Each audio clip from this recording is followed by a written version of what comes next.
और चलिए दूसरी खबर पर हम आपको ले चलते हैं, जहां भीम आर्मी ने बागेश्वर धाम के पंडित धीरेन्द्र शास्त्री के इलाके छतरपुर में उन्हें सीधे सीधे चुनौती दे दी है। भीम आर्मी के चीफ चंद्रशेखर रावण ने छतरपुर में ये कहा कि अगर कोई पाखंडी हमें आंख दिखाएगा तो इलाज हो जाएगा। यही बताने में छतरपुर पहुंचा हूं। उन्होंने कथावाचकों पंडितों को चेतावनी देते हुए कहा कि तुम लोग मौजूदा सरकार के भरोसे बैठे हो, याद रखना निजाम बदलेगा, तुम्हारे एक एक कारनामे की जांच होगी। बता दें आपको चुनावी साल है, मध्य प्रदेश की फिजा में राजनीतिक सरगर्मियां घुल रही हैं। भीम आर्मी ने संकेत दे दिया है कि वो राज्य में चुनाव लड़ेगी। दलित वर्गों का नेतृत्व करने का दावा करने वाली इस पार्टी की बीच शैली बहुत कुछ बहुजन समाज पार्टी से मिलती जुलती है।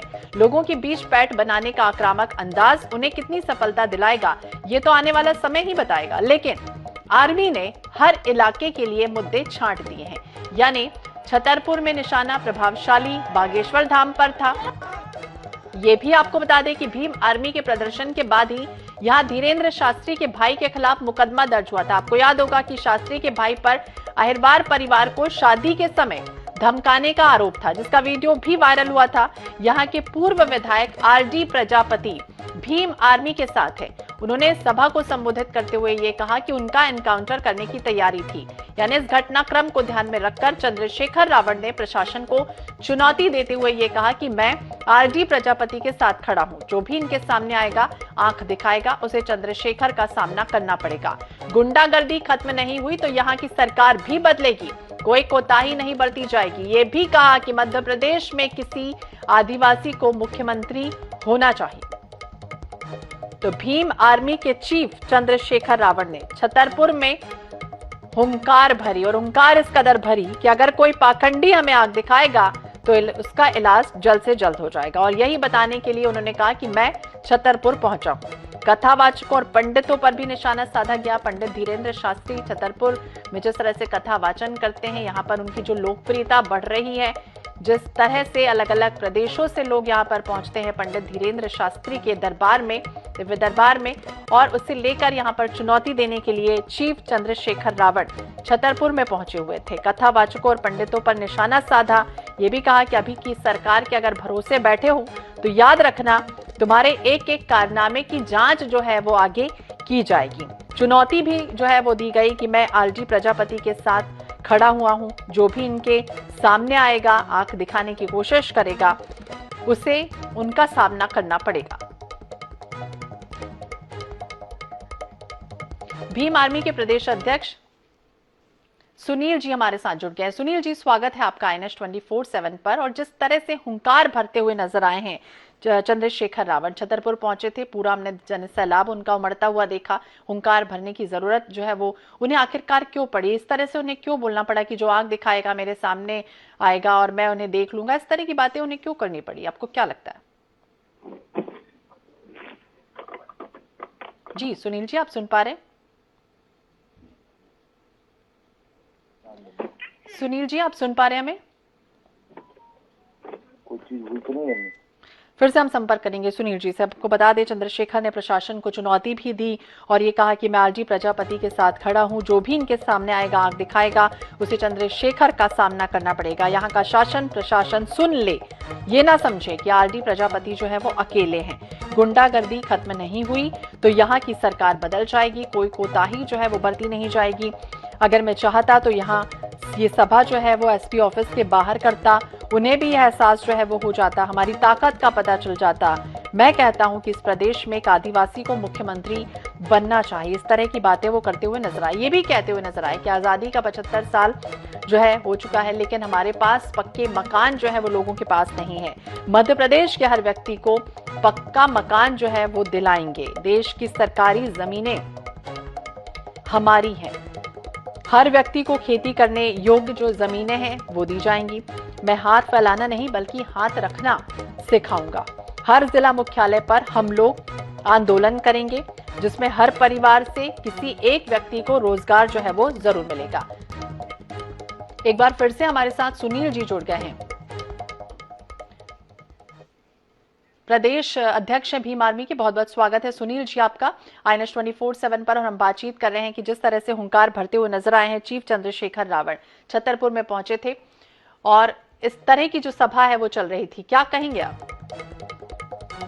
एक बार फिर से उनसे संपर्क टूट गया है सुनील जी से।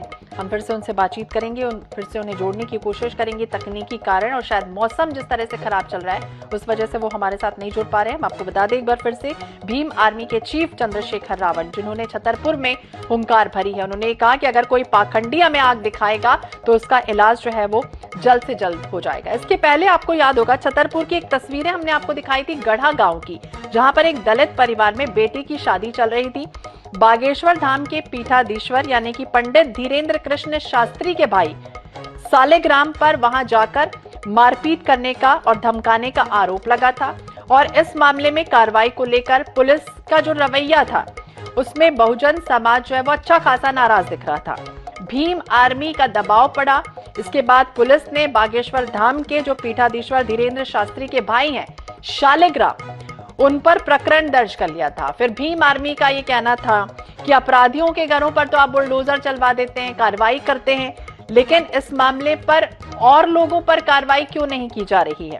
इस बात से नाराज भीम आर्मी ने जमकर प्रदर्शन किया था, और इस प्रदर्शन में चंद्रशेखर रावत, जो अभी हुंकार भर रहे हैं छतरपुर में, वो यहाँ पर पहुंचे हुए हैं, और इस तरह से वो कहते हुए नजर आए कि कोई पाखंडी अगर आंख दिखाएगा तो इलाज उनका हो जाएगा।